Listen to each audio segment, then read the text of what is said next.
So, you want to learn how to film my videos, right? Well, before we enter the dojo and I show you the ways, you have to understand one thing. There is only one rule that I follow, and that's be fearless. You gotta get rid of that fear of being perfect.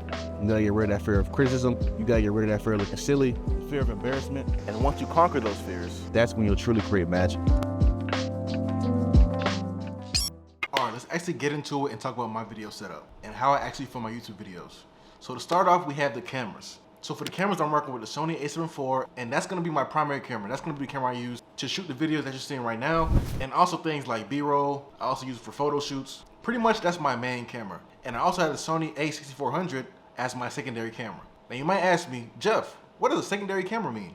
Secondary camera just means I don't use that shit. It just sounded cool to deliver in front of the camera. The a6400 was my very first camera that I got when I started creating content. So that is why I still hold on to it. Now, a lot of people will tell you that the type of camera that you buy is very important, but it's really not as important as you may think, because all the camera bodies can take good stuff. What really matters is the lens that you get. Because if you're still working with your kit lens that came with the camera, you're probably not getting the best shots that you can possibly get, because unfortunately it is a kit lens. So for my lenses, I'm rocking 3 lenses. I'm rocking the 11mm, that's the one you're seeing right now. It's a super wide angle. I don't know what's wrong with me, but I just like the wide angle look and the wide angle aesthetic. Like, I've been rocking with this for a very long time. I like to see a lot of things when I'm filming and not have it so close up to my face. But I realize how important it is once you start doing things like B-roll. And that's why I also have the 24-70, which is gonna be my zoom lens, so I can get those medium shots and those super close shots as well. So it's kind of giving me the best of both worlds. The only con about that lens is that it's very, very big. So if you want to do things like vlog with that lens, it's looking a little bit slow, because unless you're in the gym, the weight of that camera is gonna start to get a hold of you. Trust me, I'm speaking from experience. I've vlogged with all of my lenses before. And it comes to a certain point where you actually feel the weight. And my last lens is a 16mm lens. That is the first lens I ever got. Again, that was what really got me into the wide angle look and the wide angle aesthetic. I don't know, there may be something wrong with me, but I just really like the wide angle look. The only con is you're stuck to that angle only. So that's why it's good to have that mix. So in my opinion, you can't go wrong with any of these lenses. If you want to vlog and your camera supports interchangeable lenses, I would rock with the 11mm personally, just because it's a super wide angle and it's extremely light. Because if you go with something like the 16mm lens, it's a little thick. I'm not gonna lie to you, it's a little thick. And compared to 11mm, it's just like night and day. That's why I'm mostly rocking with the 11mm right now, just because it's super light. I can vlog with it, I can go out in spaces and not feel like I'm carrying around a big old camera. So that's the camera I'm rocking with, and also the lenses. Now with those two, I also rock the Polar Pro ND filter, and that filter is basically when you're shooting outside, or if you're shooting where something is like extremely exposed, you throw that thing on there, it's gonna act as sunglasses for your lens, so that it can kind of dim the exposure down a little bit without you having to change your aperture. And that's basically like the blur in the background that you see. Now for the mics, I'm rocking with 2 mics, well really 3. I got a shotgun mic, that is primarily the mic I'm using right now. That's the audio that you hear from me now. And that's going to be a mic that you don't have to hold anything to your hand, and it's kind of like just with your camera at all times. So that's going to be my Rode Go mic. And if I want something a little bit more wireless, or I'm a little bit further away from the camera, that's when I use my DJI mics. These mics, in my opinion, are super convenient, because you can be low-key kind of far away from your camera and it still picks up very good audio. Now for me, if I was just starting out and I had to recommend you only get one, I would probably do the Rode Go mic, just because it's a simple plug and play and you don't have to always make sure that your mic is on before you press record. It's gonna automatically do it for you. Now if you're a little bit more advanced, then I'll obviously recommend the DJI mics, because you get the best of both worlds. And if you want to walk around with a little bit of a smaller camera rig, then obviously it's going to be a little bit smaller, and your mic's going to be connected to you at all times. So even if you're outside, it's going to pick up very good audio, because it's going to be so close to your mouth. And although you can't really go wrong with those 2 cameras, those are my go-tos. I primarily use the Rode mic when I'm inside the house, like I'm having a conversation with somebody, rather than me just talking to the camera. I don't know, sometimes props help. Now as far as lights, I do have lights, but I very rarely use them. I just feel like they always add friction to my video process, just because they're not in stationary places and I'm always moving them around. And I do get great sunlight right now through my windows, so that it is already bright and I'm already good to go. The only downside with not using lights is that when it's dark, you can't record, but that's when my lights come in handy. But it's very rarely that I'm recording when it's very dark outside. But the lights I am rocking is the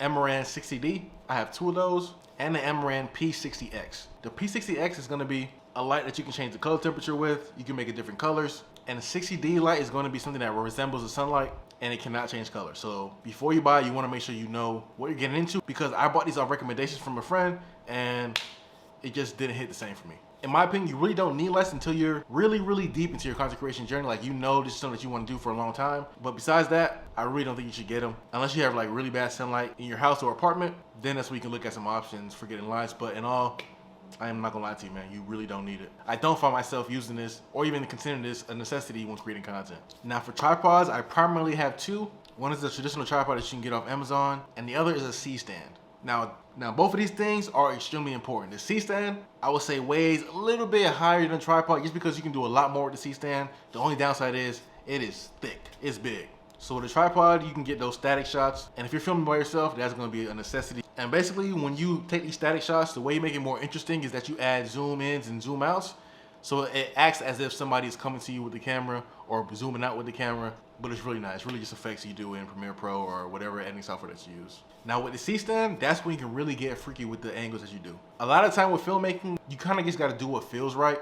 There's no like right, in my opinion, there's no right way to do it because it's just art at the end of the day. So if you wanna try a low angle shot, try it. If you wanna try the sideways shot, try it. Like with the C-stand, you can pretty much try any shot that comes to your mind. And in my opinion, that's how things should be done. You should be able to express yourself creatively by just doing what feels right to you. Like there's no right answers. Don't let anybody else tell you that there is, because there isn't. So if you're using a tripod, using a C-stand, make sure you try different angles. Make sure you just get more creative with the shots, and don't try to do what everybody else is doing, because at the end of the day, it's only one you. Now when I'm done filming, everything goes on this. This is a hard drive.